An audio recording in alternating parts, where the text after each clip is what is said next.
Evening டைமில் மழை வருதோ இல்லையோ அந்த க்ளவுடி கிளைமேட்டுக்கு ஏதாவது சாப்பிடணும் போலவே இருக்கும். ஃப்ரிட்ஜ் திறந்து பார்க்கும்போது காலிஃப்ளவர் இருந்துச்சு. ஓகே 65 போட்டுடலான்னு சொல்லிட்டு எடுத்து 65க்கு மேரினேட்டான பண்ணி வச்சுட்டேன். அதுக்கு முன்னாடியே இந்த காலிஃப்ளவரில் குட்டி குட்டி கண்ணுக்கு தெரியாத புழுவெல்லாம் இருக்கும். அதனால் கட் பண்ணிவிட்டு ஒரு 5 நிமிஷத்துக்கு மஞ்சள் போட்டு சுடுதண்ணியில் ஒரு 5 நிமிஷம் வேக வச்சு எடுத்துக்கிட்டோம்னா அதில் செத்து போயிடும். அதுக்கப்புறம் ஒரு வாட்டி வாஷ் பண்ணி ஒரு டேபிள் ஸ்பூன் தயிர், இஞ்சி பூண்டு பேஸ்ட்டு, கருவேப்பிலை, மிளகாத்தூள், தனியாத்தூள், கரம் மசாலா, அது கூடவே ஒரு டேபிள் ஸ்பூன் கோதுமை மாவு, அரிசி மாவு, கொஞ்சமாக ரவை ஆட் பண்ணும்போது மொறுன்னு இருக்கும் சாப்பிடும்போது. அதனால் ரவை இது எல்லாத்தையும் போட்டு மிக்ஸ் பண்ணி கொஞ்சமாக மேரினேட் பண்ணி வச்சுட்டேன்.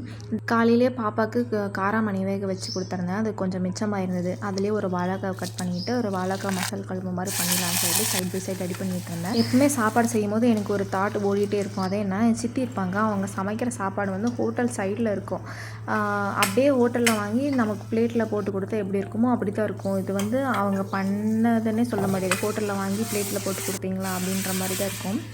அவங்களுக்கே ஒரு நாள் என்னாச்சுன்னா, நான் சின்ன பிள்ளையில் இருக்கும்போது ரசம், கேரட், பீன்ஸ் பொரியல் பண்ணிகிட்டு இருக்கும்போது என்ன பாப்பா செஞ்சுருக்க அப்படின்னு கேட்டு வாங்கி சாப்பிட்டுட்டு, அப்போ நான் அந்த ரசம் நல்லா வச்சுருந்தேன்னு சொல்லிவிட்டு இன்னும் கொஞ்சம் எக்ஸ்ட்ரா வச்சுருந்தேன்னா நான் அடுத்த முறை சாப்பிடும்போது கூட வச்சுருப்பேன். எனக்கே சாப்பிட்டு போர் அடிக்குது. இந்த மாதிரி யாராச்சும் செய்கிற சாப்பாடோ டேஸ்ட் பண்ணி பார்க்கும்போது சாப்பிடும்போது கொஞ்சம் நல்லா இருக்குன்ற மாதிரி சொல்லியிருந்தாங்க. அப்போ எனக்கு புரியவே இல்லை. யூஸ்வலாக அப்போ என்ன, என் சித்திங்க, என் அத்தைங்க அப்படின்னா ஒன்றா உட்காந்து தான் சாப்பிடுவாங்க.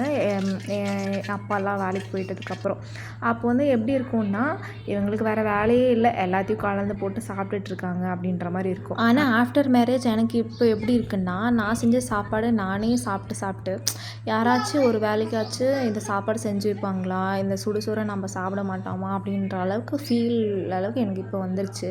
இப்போ தான் புரியுது அப்போ ஏன் வந்துட்டு எல்லோரும் வந்து ஒன்றா கூடி உக்காந்து எல்லோரும் வீட்டு சாப்பாடும் கலந்து சாப்பிட்டு அதை என்ஜாய் பண்ணிகிட்டு இருந்தாங்கன்றது வந்து ஆஃப்டர் மேரேஜ் எனக்கு இப்போ தான் அது புரியுது.